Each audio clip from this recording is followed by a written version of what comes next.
Hi, welcome. It's Talk Tuesday, part one, in, what is it, August 4th, right? I think, yes, August 4th.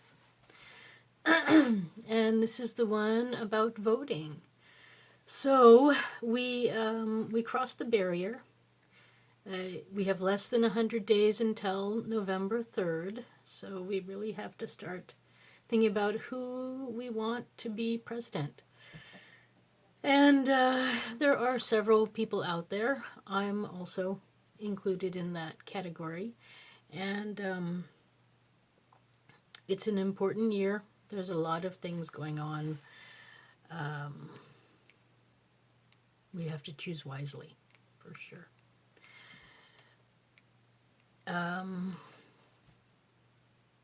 It's also the month of the celebration of the 100-year anniversary of women's rights to vote. So 100 years ago, our government decided, finally, with a collection of states, decided that yes, it's time that women voted, and the law was passed.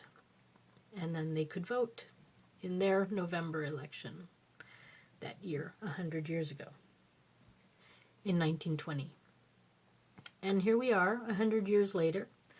So first, I just want to make sure that everybody, men and women, need to get out and get registered. That's 100% what you need to do. We've only got 100 days left, and sometimes getting registered takes like 1 to 2 months. So, you need to do it now. We're getting to the end of the line. Yeah.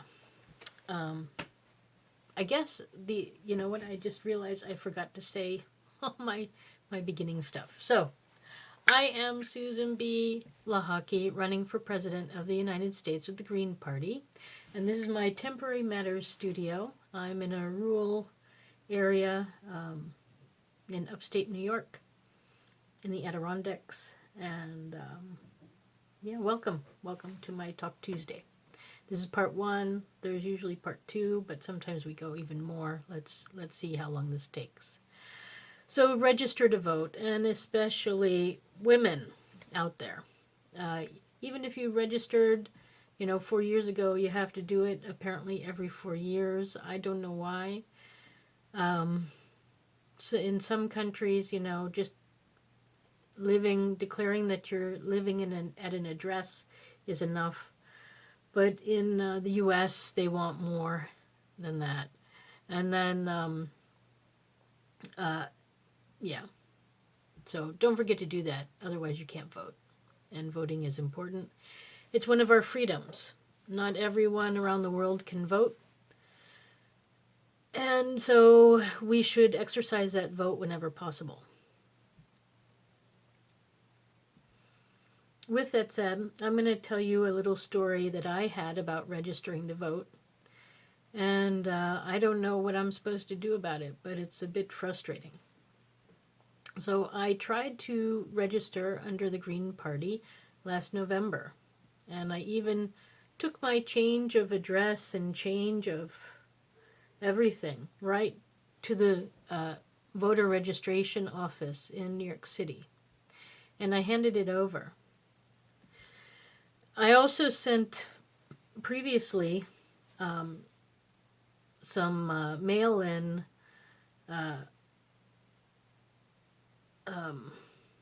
change of addresses to where I was registered to vote, which was Rochester, New York, Monroe County.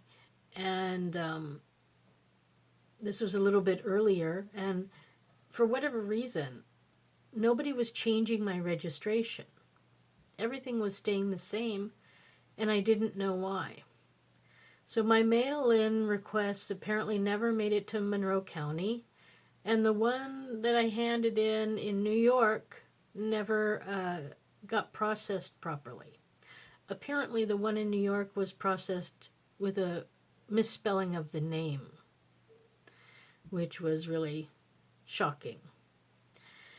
Then in February, when I was in New York, I went there for the Susan B. Anthony 200-year birthday celebration for her at the Susan B. Anthony house there. I checked in Monroe County and I said, why are you not changing this? And they said, well, we didn't get any information on it. And I said, well, how many things do I have to send in?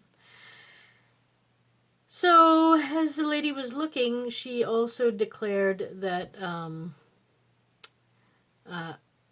apparently I was in the system updated with the new address and everything, but with a misspelling. And that's how I learned about the misspelling of my name. So they promised to take care of that and reorganize it so that everything was going to be correct. That I live in now New York City, and that I'm a Green Party member, and that's they finally got that straightened out for me, and I thank them for that. But also while I was there, the lady said, when was the last time you voted? And I said, well, I voted in the last election, but I said, I'm not sure if I voted in the previous one to that. So anyway, she looked up and she said, no, I had been voting in, the whole time that I've been in Switzerland. And I thought that was a little strange because I know for a fact that 1 year since one vote during the year, from 2000 until now, there was one time where I do recall I got close to the deadline of getting the ballot into the mail and I didn't make it. And so I tore up the ballot and threw it in the garbage. But she's telling me that I voted in every election. So I know for a fact that I didn't vote in at least one election. So, we keep talking about all this voter fraud. And I think that this absentee ballot voter situation is actually an issue. I think there's a lot of illegal votes being made.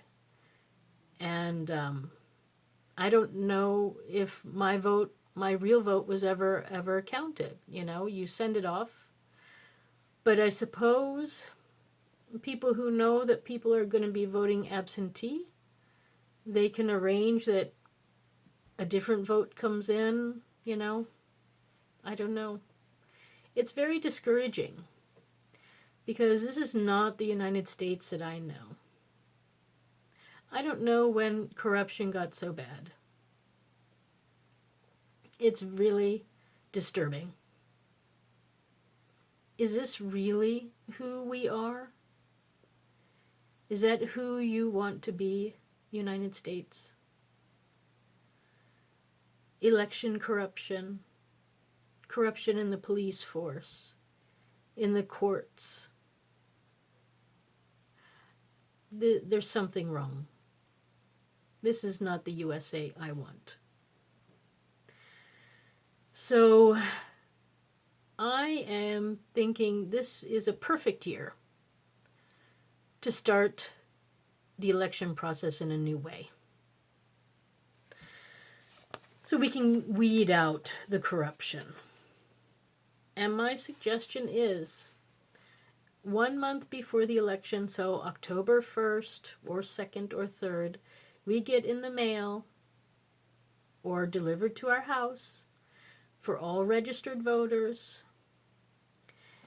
an envelope with a form in there to vote. And it's very simple.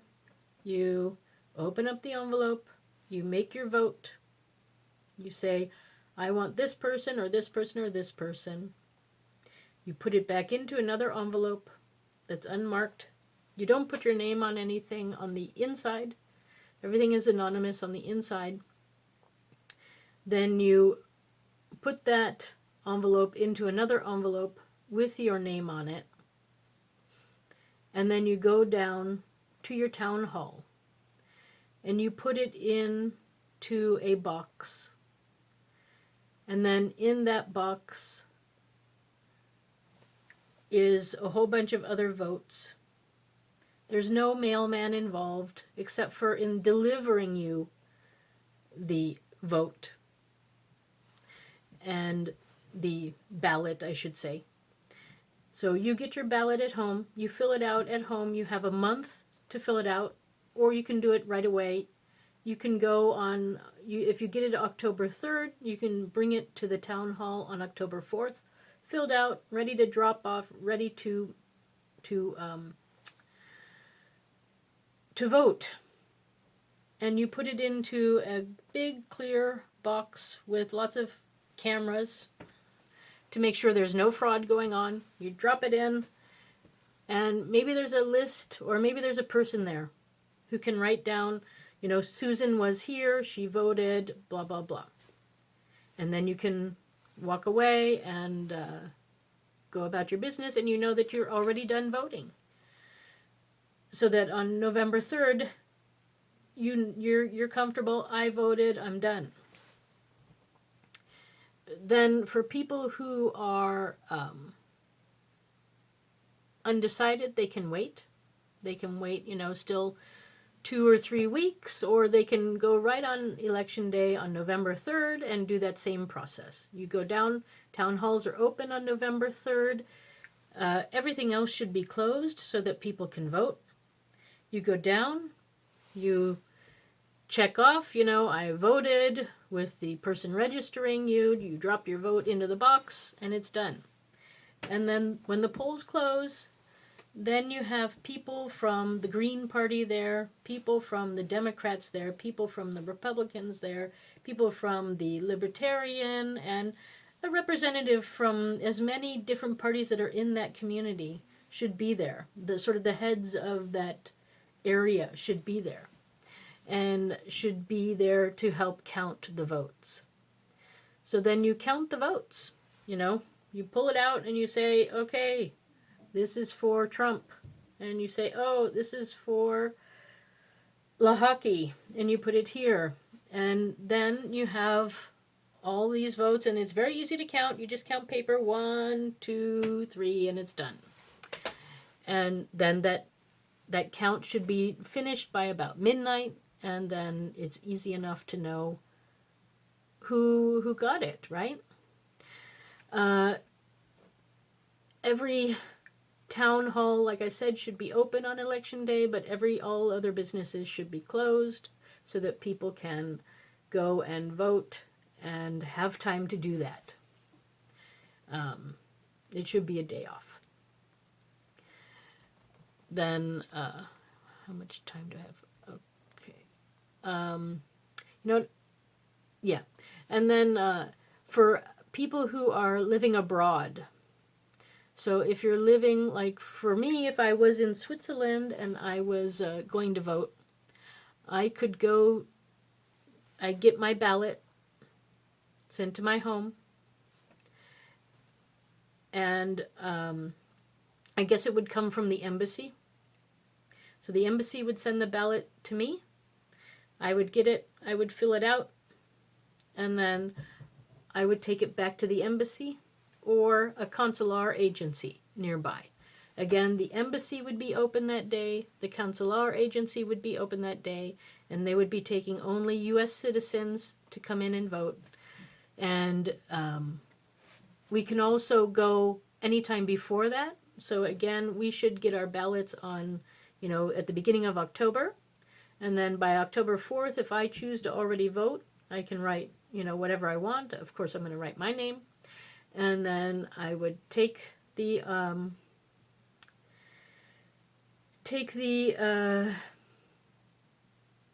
ballot, go down to the embassy or the consular agency, and, you know, they would sign in and say, yes, you voted, and then I would put the vote into the box, and then I'm done.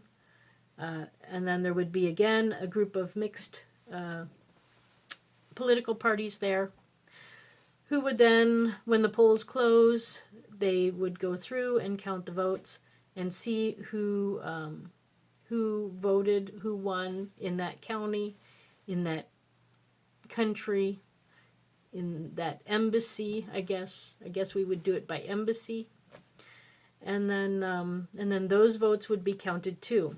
That way, there's no going through the post office, because also in going through the post office, you're allowing middlemen in there who could easily, sway votes. So this is a huge problem. And we have a lot of Americans living all over the world now. So it needs to be addressed. We need to stop the corruption, is what we need to do. And this is the best way to take out the middleman and get the votes counted properly. So we need volunteers on voting day to sift through all the votes and be honest and just count them. Yeah. It's a really crazy time. And this is not satisfactory, the way things are being done. It's time for a change. Everybody's been asking for it, but it's time to do it finally. We can talk all we want, but there's nothing like actually putting words into action. It's time for a change. Your vote matters. So I'm going to stop here with part 1 and move on to part 2. Thanks for listening. See you in part 2.